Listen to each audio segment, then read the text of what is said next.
ஆயுர்வேதம் ஒரு பொக்கிஷம், நம் ஆயுள் நீட்டக்கும் அற்புதம். டாக்டர் ஸ்ரீவர்மாஸ்.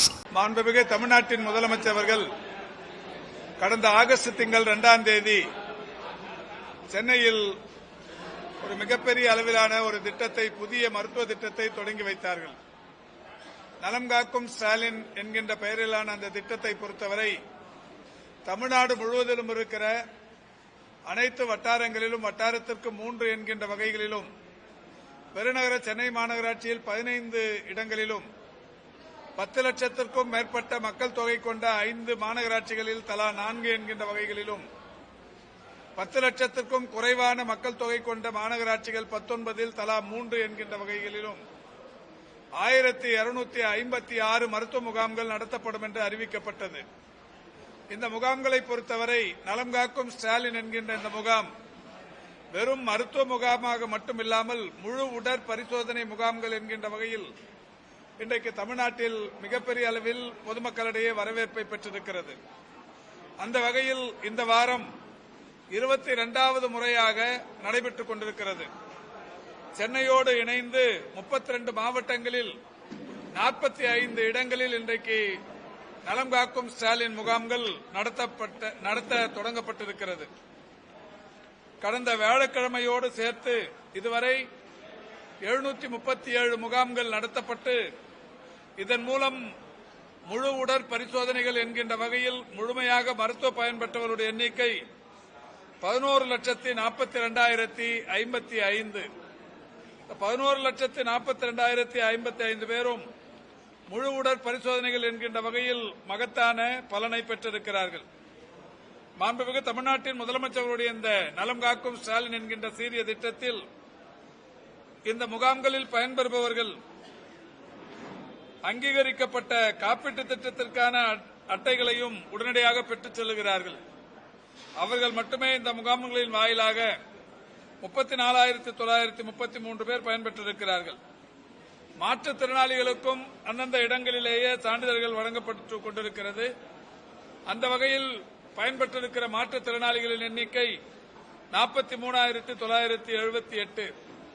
இந்த நலம் காக்கும் ஸ்டாலின் முகாமை பொறுத்தவரை தமிழ்நாட்டில் 38 மாவட்டங்கள் இருந்தாலும் இதில் 6 மாவட்டங்களில் தற்போது வரை இந்த பணி முடிவு பெற்றிருக்கிறது.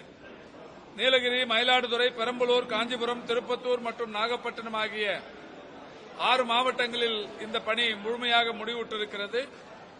மீதம் இருக்கிற 32 மாவட்டங்களில் இப்பணி நடைபெற்றுக் கொண்டிருக்கிறது.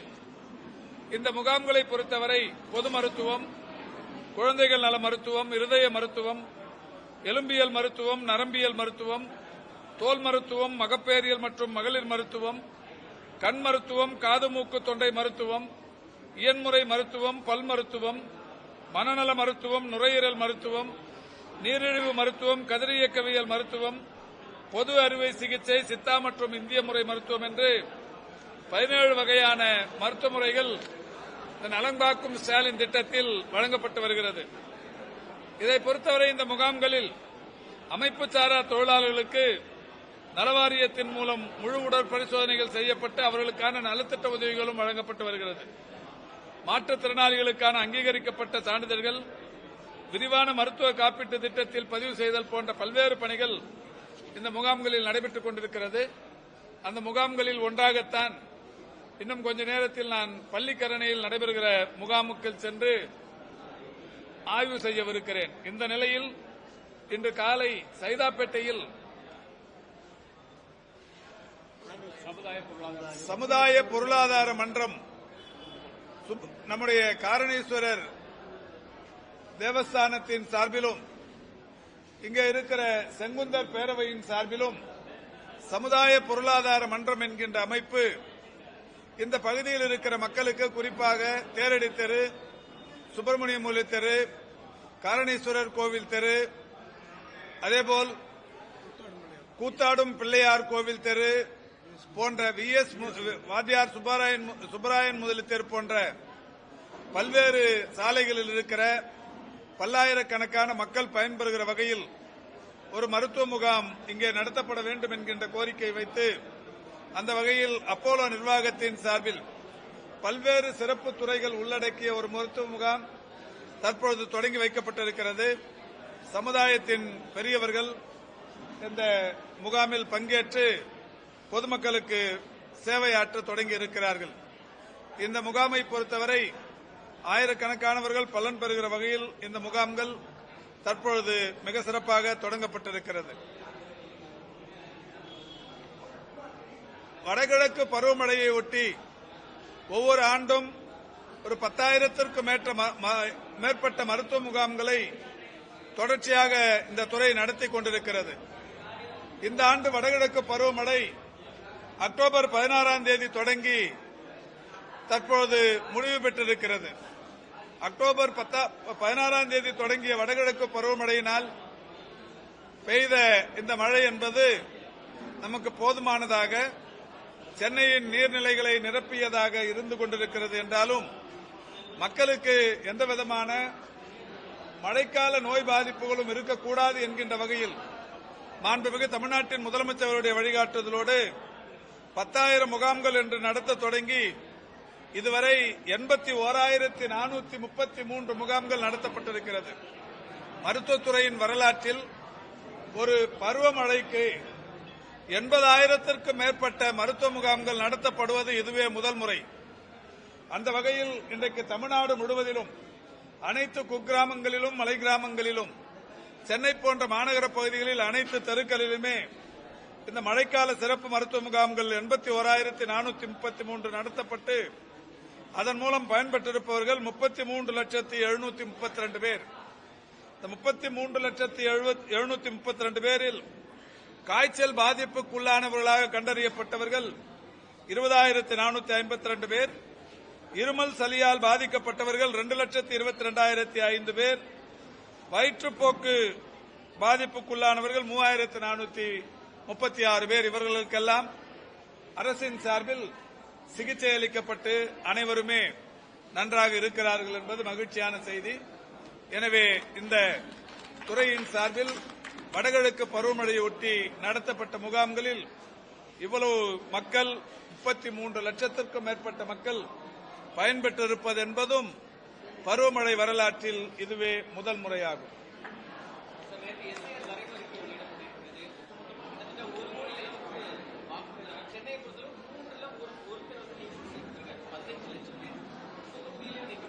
இப்ப எஸ்ஐஆரை பொறுத்தவரை இந்த தீவிர வாக்காளர் பட்டியல் சீர்திருத்தும் பணி தொடங்கிய உடனே மாண்புமிகு தமிழ்நாட்டின் முதலமைச்சர்கள் குறிப்பாக இந்திய கூட்டணியின் சார்பில் இதற்கு கடும் எதிர்ப்பு தெரிவிக்கப்பட்டது. போதிய கால அவகாசம் இல்லாமல் தொடங்கப்பட்ட இந்த பணி முழுமையாக நிறைவடைய வேண்டும் என்கின்ற வகையில் வழக்கு மன்றங்களை எல்லாம் கூட திமுகவும் கூட்டணி கட்சிகளும் அணுகியது. இந்த நிலையில் வழக்கு மன்றத்தில் தேர்தல் ஆணையம் இதை நடத்தியே தீர வேண்டும் என்கின்ற விதத்தில் பிடிவாதமாக இருந்து விட்டார்கள். கால அவகாசம் வேண்டும் என்கின்ற கோரிக்கை ஏற்று அவ்வப்போது முதலில் ஒரு வார கால அவகாசமும் பிறகு ஒரு 3 நாட்கள் அவகாசம் என்று வழங்கப்பட்டது.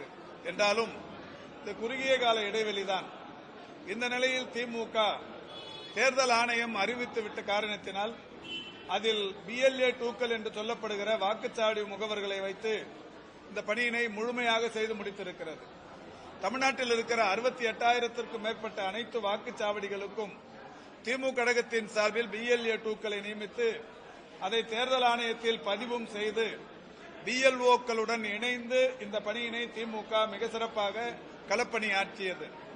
வேறு எந்த அரசியல் கட்சி எதை செய்தது என்று நாங்கள் விமர்சிக்க தயாராக இல்லை. ஆனால் திமுகவை பொறுத்தவரை ஜனநாயக கடமையை மக்களின் வாக்குகள் பறிபோய்விடக்கூடாது, மக்களின் வாக்குகள் விடுபட்டு விடக்கூடாது என்பதில் மிக அக்கறையாக இருந்து திமுக கழகத்தின் சார்பில் மாண்புமிகு தமிழ்நாட்டின் முதலமைச்சர்கள் அனைத்து வாக்குச்சாவடிகளிலும் BLA 2க்கள் நியமனம் செய்து BLOக்களுடன் இணைந்து இந்த பணியினை முழுமையேற செய்தார்கள்.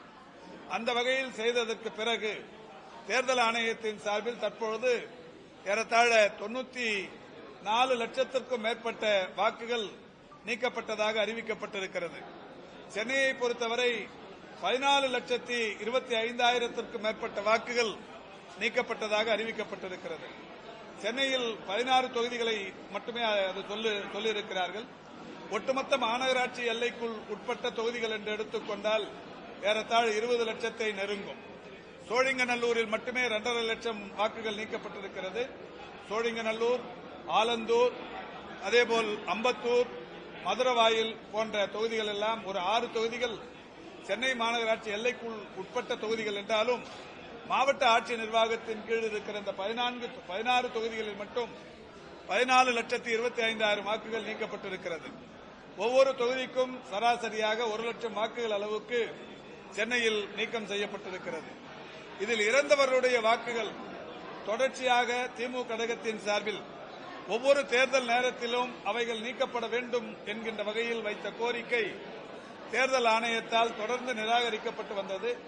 அது தற்போது ஒவ்வொரு தொகுதிக்கும் 10,000, 12,000 என்று இறந்தவர்களுடைய வாக்குகள் நீக்கப்பட்டிருக்கிறது.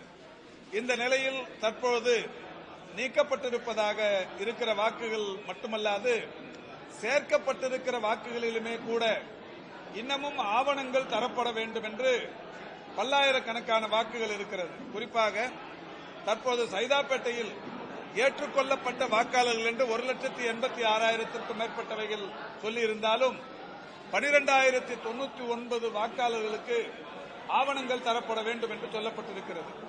இப்படி ஒவ்வொரு தொகுதியிலும் இப்பொழுது இறுதியாக வெளியிடப்பட்டிருக்கிற டிராப்ட் ஓட்டர் லிஸ்டில் பதிவாகியிருக்கிற வாக்குகளில் கூட இன்னமும் ஆவணங்கள் வேண்டும் என்கின்ற வகையில் பல்லாயிரக்கணக்கான வாக்குகளுக்கு தாக்கீதுகள் அனுப்பப்பட்டிருக்கிறது. தேர்தல் ஆணையத்திற்கு பொதுமக்கள் விடுக்கிற வேண்டுகோள், இந்த ஆவணங்கள் வேண்டும் என்று தாக்கீது அனுப்பப்பட்டிருக்கிற வாக்காளர்கள் ஒருவரும் கூட விடுபட்டு போய்விடாமல் ஆவணங்களை சரிபார்த்து அவர்களை எல்லாம் இணைத்துக் கொள்ள வேண்டும். அதேபோல் படிவம் 6 விநியோகம் இன்று தொடங்கி முகாம்கள் எல்லாம் நடத்தப்படவிருக்கிறது. இந்த வரைவு வாக்காளர் பட்டியலை பொறுத்தவரை தேர்தல் ஆணையம் அவசர கதியில் வெளியிட்டிருந்தாலும் இது இறுதியாக எடுக்கப்படுகிற முடிவு என்பதால் பொதுமக்கள் விழிப்பாக இருந்து ஒவ்வொருவரும் தங்களுடைய வாக்குகள் இந்த பட்டியலில் இடம்பெற்றிருக்கிறதா என்பதை பார்த்துக் கொள்வதற்கு பல்வேறு வசதிகள் செய்யப்பட்டிருக்கிறது. அது மட்டுமல்லாது BLA 2க்கள் இன்றைக்கு தரப்படுகிற இந்த டிராப்ட் ஓட்டர் லிஸ்டின் நகல்களை எடுத்துக்கொண்டு வீடு வீடாக வந்து செக் செய்யவிருக்கிறார்கள். அப்படி செய்யும் போது யார் வாக்குகளாவது விடுபட்டிருந்தால் அதற்குரிய ஆவணங்களை ஃபார்ம் 6ஓடு சேர்த்து படிவம் 6ஓடு சேர்த்து ஒப்படைப்பதற்கு இன்னும் 1 மாத கால அவகாசம் எடுக்கப்பட்டிருக்கிறது. அடுத்த மாதம் 18ஆம் தேதி வரை இந்த படிவம் 6உடன் கூடிய வாக்காளர்களை இணைப்பதற்கு நேரம் இருக்கிறது. எனவே பொதுமக்கள் தங்களுடைய வாக்குகள் யாருக்கு வேண்டுமானாலும் அளிக்கலாம், அது அவர்களுடைய உரிமை. ஆனால் இந்த வாக்காளராக இருக்கிறோமா என்பதை உறுதி செய்து கொள்வது ஒவ்வொரு பொதுமக்களுடைய உரிமை. எனவே பொதுமக்கள் இன்றைக்கு வெளியிடப்பட்டிருக்கிற நேற்று மாலை வெளியிடப்பட்ட இந்த டிராப்ட் ஓட்டர் லிஸ்டில் தங்களுடைய பெயர்கள் இடம்பெற்றிருக்கிறதா என்பதை முதலில் ஆய்வு செய்து தெரிந்து கொள்ள வேண்டும். அப்படி இல்லை என்றால் அதை சேர்ப்பதற்கு படிவம் 6ஐ உபயோகித்து உடனடியாக சேர்வதற்கு நடவடிக்கை எடுக்க வேண்டும். இதை விட்டால் வேறு வழி இல்லை. பிறகு பிப்ரவரி 16ஆம் தேதி ஃபைனல் ஓட்டர் லிஸ்ட் வந்ததற்கு பிறகு நிச்சயம் தேர்தல் அறிவிப்பு என்பது ஒரு 6-7 நாட்களில் வந்துவிடும். கடந்த முறை 2019 நடைபெற்ற தேர்தலாக இருந்தாலும் அதற்கு 2021 நடைபெற்ற தேர்தலாக இருந்தாலும் இந்த தேர்தல்களின் போது இறுதியாக வெளியிடப்பட்ட வாக்காளர் பட்டியலுக்கு பிறகு புதிய வாக்காளர்களை சேர்ப்பது என்பது கடினமான விஷயம். அந்த வகையில் இந்த SIRக்கு பிறகு பிப்ரவரி 16க்கு பிறகு ஃபைனல் ஓட்டர் லிஸ்ட் வெளிவந்துவிட்டால் புதிய வாக்காளர்களை இணைப்பது என்பது 100% கடினம். ஏனென்றால் பிப்ரவரி 26 கடந்த தேர்தலின் போது எலெக்ஷன் நோட்டிபிகேஷன் வந்துவிட்டது. இந்த ஆண்டு அதை ஒட்டியோ அல்ல முன்னும் பின்னுமாக 2-3 நாட்களிலேயோ நோட்டிபிகேஷன் வருவதற்கு வாய்ப்பு இருக்கிறது.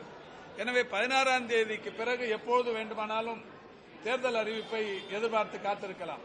தேர்தல் அறிவிப்பு வந்ததற்கு பிறகு புதிய வாக்காளர்கள் சேர்ப்பது என்பது கடினமான விஷயம். எனவே மிக சிறந்த வாய்ப்பு என்பது தான் வாக்காளராக இருக்கிறோமா இல்லையா என்பதை தெரிந்து கொள்வதற்கான வாய்ப்பு தற்போது இருக்கிறது. தெரிந்து கொண்டு அவர் வாக்காளராக இணைவதற்குரிய அந்த படிவத்தை பெற்று இணைந்து விடுவது மிகவும் நல்லது. எனவே அதை மக்கள் இந்த ஜனநாயக கடமையை செய்ய வேண்டும், அதற்காக நேரம் ஒதுக்கி செய்ய வேண்டும் என்றும் கேட்டுக் கொள்கிறேன். இல்ல, எல்லாரும் போயிட்டாங்க, நேற்றுக்கே போயிட்டாங்க. உங்க ஆசையா இருக்கலாம், இன்னைக்கும் போராட்டம் நடத்துறாங்கன்னு அது முடிஞ்சிருச்சு. நேற்றுக்கு அவங்க கையில பேச்சுவார்த்தை நடத்தி சொல்லி இருக்கிறோம். இப்ப அவங்களுடைய கோரிக்கைகள் என்பது ஒரு 2-3 கோரிக்கைகள். அதுல ஒரு 2 கோரிக்கைகளுக்கு தீர்வு காணுவதற்கு நடவடிக்கை சொல்லியிருக்கிறோம். இன்னொரு கோரிக்கை ஏற்றுக்கொள்ள முடியாத ஒண்ணு என்னன்னா, காலி பணியிடங்களே இல்லாத நிலை என்பது இப்போது இருந்து கொண்டிருக்கிறது. ஒரு 169 காலி பணியிடங்கள் தான் செவிலியர்கள் இருக்கு. 169 காலி பணியிடங்களை 2 நாள்ல நிரப்புறதுக்கான அந்த பணிகளும் முடிந்து விட்டது.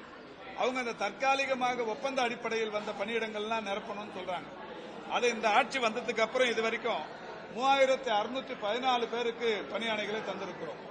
புதிய பணியிடங்கள் மட்டுமே 1200 உருவாக்கி இருக்கிறோம். அதுவும் சேர்த்து 2021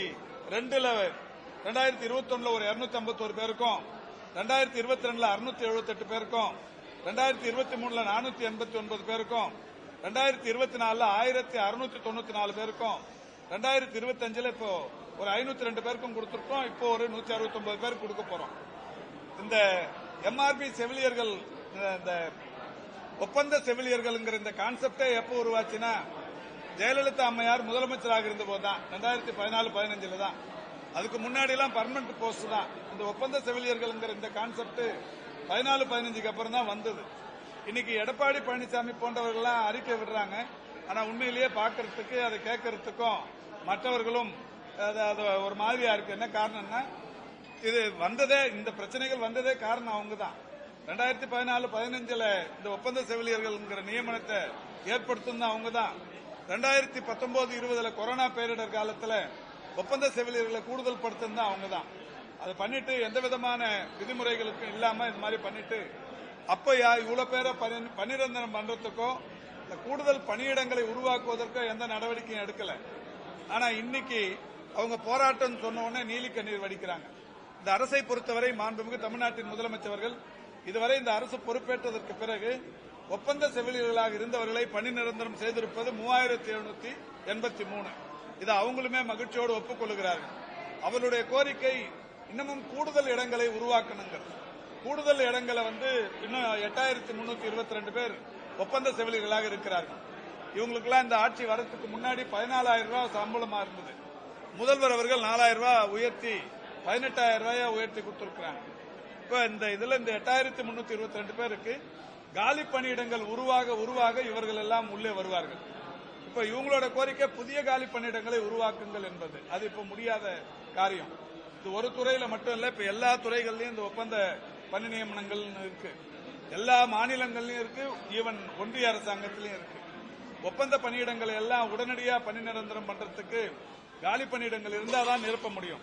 இதுவே கூட நேற்றைக்கு கூட சொன்னேன், அவங்களுக்கு இந்த அப்பாயின்மெண்ட் ஆர்டர் கொடுக்கறப்பவே அதுல ஒரு அப்பாயின்மெண்ட் ஆர்டர்லயுமே போட்டிருக்கு, she or he cannot claim as a right for regular post in the time of scale of pay on completion of 2 years of service. She or he will be observed into regular time scale of pay as and when vacancies arise. எப்பொழுது காலி பணியிடங்கள் உருவாகிறதோ, when vacancies arise according to the seniority of selection. காலி பணியிடங்கள் உருவாகிற போது மூப்பு அடிப்படையில் அவர்கள் நியமிக்க வேண்டும் என்பது அன்றைக்கு அவர்களிடத்தில் தந்த இந்த அப்பாயின்மெண்ட் ஆர்டர். இதை வைத்துக் கொண்டே அவர்கள் போராடுகிறார்களே என்கிற போதுதான் வருத்தமாக இருக்கிறது. நேற்றைக்கு கூட நான் சொன்னேன், போராடுவது என்பது தொழிலாளர்களுடைய அல்லது பணியாளர்களுடைய அடிப்படை உரிமை, ஜனநாயக உரிமை என்றாலும் கூட எந்த மாதிரியான வாய்ப்புகள் இருக்கிறது என்பதை உணர்ந்து அல்லது சம்பந்தப்பட்ட நிர்வாகத்துடன் பேசி முடித்து பேச்சுவார்த்தைக்கு பிறகு போராட்டங்களை நடத்துவது என்பது நல்லது. உடனடியாக சாலையில் உட்கார்ந்து மற்ற தொழிலாளர்களையும் மற்ற பணியாளர்களையும் வேலை நேரத்தை வீணடித்து, இந்த மருத்துவத்துறை என்பது ஒரு செவிலியரோ ஒரு மருத்துவரோ ஏதாவது ஒரு இடத்தில் இல்லாமல் போனால் அந்த 1 மணி நேரத்தில், அரை மணி நேரத்தில் என்ன மாதிரியான பாதிப்பு பொதுமக்களுக்கு ஏற்படுகிறது என்பதை உணர்ந்து மனசாட்சியோடு செயல்பட வேண்டும் என்கின்ற வகையில் நேற்றைக்கு அவர்கள் சொல்லப்பட்டிருக்கிறது.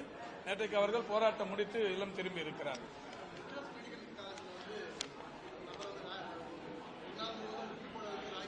என்னமா ரேக்கிங்கா? எப்ப?